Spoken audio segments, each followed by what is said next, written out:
नमस्कार दोस्तों, स्वागत है आपका अपने चैनल SMSS ग्लोबल पर। दोस्तों आज 28 अक्टूबर 2020 और 28 अक्टूबर के करंट अफेयर के जितने भी महत्वपूर्ण क्वेश्चन बनेंगे सारे हम इस वीडियो में जानेंगे। तो चलिए शुरू करते हैं आज के करंट अफेयर के इस वीडियो को।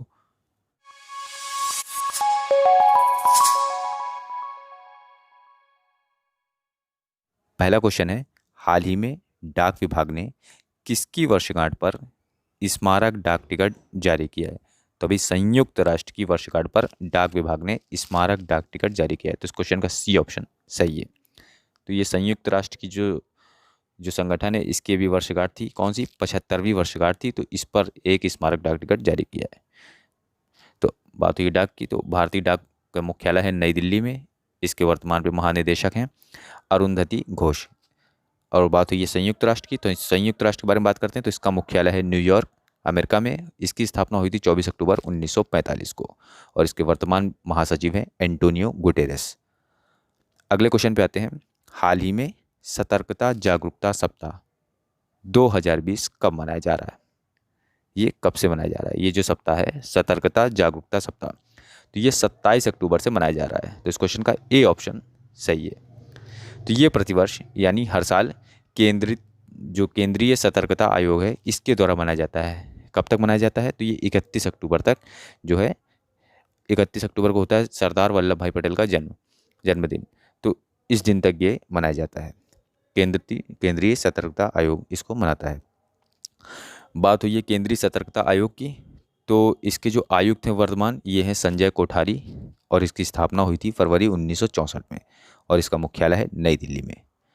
अगले क्वेश्चन पर आते हैं, हाल ही में ऑडियो विजुअल हेरिटेज के लिए वर्ल्ड डे यानी विश्व दिवस कब मनाया गया है? तो ये 27 अक्टूबर को ये मनाया गया है। किसके लिए? ऑडियो विजुअल हेरिटेज के लिए जो वर्ल्ड डे है ये 27 अक्टूबर को मनाया गया है। तो इस क्वेश्चन का बी ऑप्शन सही है। ये जो है यूनेस्को के सामान्य सम्मेलन में 1980 में चलचित्र की सुरक्षा और संरक्षण की संस्तुति को स्वीकार करने की स्मृति में 27 अक्टूबर को ये वर्ल्ड डे के रूप में घोषित हुआ था यूनेस्को द्वारा। बात हुई यूनेस्को की, तो इसका मुख्यालय है पेरिस फ्रांस में। इसके वर्तमान अध्यक्ष हैं आंड्रे एजोले और इसकी स्थापना हुई थी 16 नवंबर 1945 को। आगे बढ़ते हैं, हाल ही में किस बैंक ने श्रीलंका में परिचालन को जो है बंद कर दिया है पूरी तरीके से? तो अभी ICICI बैंक ने श्रीलंका में अपने पूरे परिचालन को बंद कर दिया। तो इस क्वेश्चन का ए ऑप्शन सही है। तो श्रीलंका ने केंद्रीय बैंक के मौद्रिक बोर्ड ने जो है ये ICICI बैंक ये इसके द्वारा किए गए अनुरोध पर विचार करते हुए श्रीलंका में बैंक के व्यवसाय संचालन को बंद करने और इसके लिए जो जारी लाइसेंस था इसको रद्द करने की मंजूरी दी है। ठीक है, अब बात हुई यहाँ पे ICICI बैंक की, तो इसका मुख्यालय है मुंबई महाराष्ट्र में और इसके वर्तमान MD और CEO हैं ये हैं संदीप बख्शी। अगले क्वेश्चन पर आते हैं, हाल ही में किस देश ने नो मास्क नो सर्विस का फैसला लिया है? तो बांग्लादेश ने भी ये जो है घोषणा की है नो मास्क नो सर्विस की। तो इस क्वेश्चन का बी ऑप्शन बांग्लादेश सही है।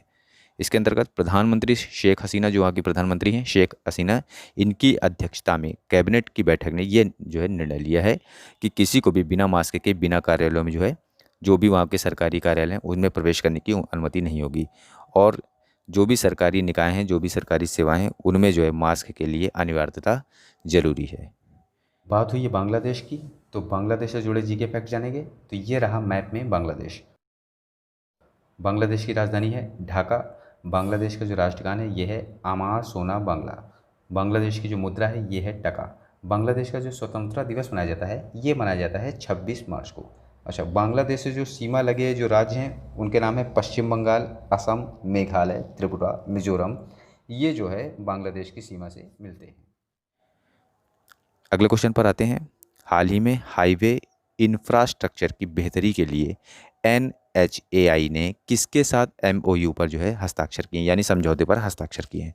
तो अभी हाईवे ये जो है NHAI इसने IIT जोधपुर के साथ जो है हस्ताक्षर किया। तो इस क्वेश्चन का सी ऑप्शन IIT जोधपुर सही है। इसके अंतर्गत दोनों संस्थान उन डोमेन में काम करेंगे जिनमें परिवहन इंजीनियरिंग, संरचनात्मक इंजीनियरिंग और भू तकनीकी इंजीनियरिंग शामिल है। ये हाइड्रोलिक्स इंजीनियरिंग, इंफ्रास्ट्रक्चर सिस्टम, भूकंप इंजीनियरिंग, शहरी और ग्रामीण नियोजन तथा आपदा प्रबंधन और नियोजन डोमेन में भी ये सहयोग करेंगे दोनों। बात यहाँ पे NHAI यानी भारतीय राष्ट्रीय राजमार्ग प्राधिकरण की हुई है, तो इसके अध्यक्ष हैं वर्तमान में ये हैं सुखबीर सिंह संधू, ठीक है, और इसका मुख्यालय है नई दिल्ली में। और यहाँ पे IIT जोधपुर की बात हुई है, तो इसके वर्तमान में अध्यक्ष हैं ये हैं R चिदम्बरम। अगले क्वेश्चन पर आते हैं। हाल ही में federation of Indian fantasy sport यानी FIFS ने किसे अपना जो है अध्यक्ष नियुक्त किया है? तो अभी विमल जुल्का को FIFS ने अपना अध्यक्ष नियुक्त किया। तो इस क्वेश्चन का बी ऑप्शन विमल जुल्का सही है। विमल जुल्का ये एक IAS हैं, ये 1979 बैच के मध्य प्रदेश कैडर के ये अधिकारी हैं, और अब ये नई भूमिका में यानी भारतीय फैंटेसी खेल उद्योग के संचालन मानकों को और मजबूत करने के लिए सभी हितधारकों के साथ ये पूरा मिलकर काम करेंगे। अगले क्वेश्चन पर आते हैं। हाल ही में किसने ई धरती जियो पोर्टल लॉन्च किया है? तो अभी हरदीप सिंह पुरी, कौन? हरदीप सिंह पुरी ने ये पोर्टल लॉन्च किया है, ई धरती जियो पोर्टल। तो इस क्वेश्चन का बी ऑप्शन सही है। इसके अंतर्गत केंद्रीय आवास और शहरी मामलों के मंत्री हैं ये हरदीप सिंह पुरी। इन्होंने प्रबंधन सूचना प्रणाली में नक्शे और पट्टे की योजना जैसे विरासत क्षेत्र को एकीकृत करने और इसकी भौगोलिक सूचना प्रणाली जो है GIS इसको बनाने के लिए ई धरती जियो पोर्टल शुरू किया है। तो पोर्टल के लॉन्च के साथ संपत्ति प्रमाण पत्र के विवरण और संपत्ति की रूपरेखा मानचित्र को आसानी से अब ये ऑनलाइन जो है देखा या एक्सेस किया जा सकता है, ठीक है। अच्छा, इससे बचत होगी, ये अनावश्यक जो मुकदमेबाजी होती है, जो भी ज़मीनी विवाद होता है, तो उससे ये बचने में मदद करेगा, ठीक है। इसके साथ ही पोर्टल किसी खरीदार को संपत्ति के विवरण के बारे में जानकारी जो है जानने में मदद करेगा कि क्या संपत्ति में कोई संबंधित कोई मुकदमा न्यायालय में लंबित तो नहीं, तो इस बारे में ये जो है जानकारी मिलेगी। अगले क्वेश्चन पर आते हैं। हाल ही में किसने जर्मनी में नया अंतरिक्ष केंद्र स्थापित करने की योजना बनाई है? जर्मनी में, तो अभी नाटो ने जर्मनी में नया अंतरिक्ष केंद्र स्थापित करने की योजना बनाई। तो इस क्वेश्चन का बी ऑप्शन नाटो सही है। इसके अंतर्गत नाटो, इसका पूरा नाम है नॉर्थ अटलांटिक ट्रेटी ऑर्गेनाइजेशन, इसकी हिंदी जाने उत्तर अटलांटिक संधि संगठन। ये तो इसने अभी बढ़ते रूसी और चीनी खतरे का मुकाबला करने के लिए जर्मनी के रामस्टीन में अपने एयरबेस पर अंतरिक्ष संचालन के लिए एक मुख्यालय बनाने की ये जो है अभी योजना बना रहा है, ठीक है। और प्रेजेंट टाइम पे नाटो के कम से कम ये 40% संचार उपग्रह जो है ये माध्यम से होते हैं। जो भी इसका जो कम्युनिकेशन होता है ये उपग्रह के माध्यम से होता है, कम से कम 40%। वर्तमान में अगर नाटो के सदस्य देशों की बात करें तो ये इसकी संख्या 30 है। और नाटो की बात हुई तो नाटो का मुख्यालय है ब्रुसेल्स यानी बेल्जियम में। नाटो के वर्तमान अध्यक्ष हैं air chief marshal Stuart Peach. इसकी स्थापना हुई थी 1949 में।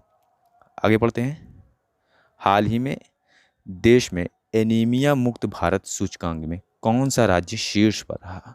तो अभी हरियाणा जो है देश में एनीमिया मुक्त भारत सूचकांक में शीर्ष पर है। तो इस क्वेश्चन का बी ऑप्शन हरियाणा सही है। इसके अंतर्गत हरियाणा देश के 29 राज्यों में से 46.7 सूचकांक के साथ एनीमिया मुक्त भारत यानी AMB सूचकांक में श्रेष्ठ राज्य है। हरियाणा राज्य ने ये 93% जो है टीकाकरण की उपलब्धि हासिल की है। ये काफ़ी बड़ी उपलब्धि है इसकी। तो पूरे भारत में एनीमिया के प्रसार को कम करने के लिए स्वास्थ्य एवं परिवार कल्याण मंत्रालय और ये जो संस्था है यूनिसेफ, तो इसकी एक पहल है। ये एनीमिया मुक्त भारत जो है शुरू किया गया था। ये एनीमिया है क्या? तो ये बीमारी है। एनीमिया आयरन की कमी कारण होता है। इस स्थिति में जो शरीर के ऊतकों में पर्याप्त ऑक्सीजन ले जाने के लिए पर्याप्त स्वस्थ लाल रक्त कोशिकाओं का अभाव होता है, जिससे व्यक्ति थका हुआ और कमज़ोर महसूस करता है। तो हरियाणा की बात हुई है, शीर्ष हरियाणा पर है जो। तो हरियाणा की राजधानी है चंडीगढ़। हरियाणा के राज्यपाल हैं वर्तमान में सत्यदेव नारायण आर्य। हरियाणा के मुख्यमंत्री हैं मनोहर लाल खट्टर। तो दोस्तों ये थे आज के करंट अफेयर के क्वेश्चन। और अब बात करेंगे पिछले वीडियो के प्रश्न की।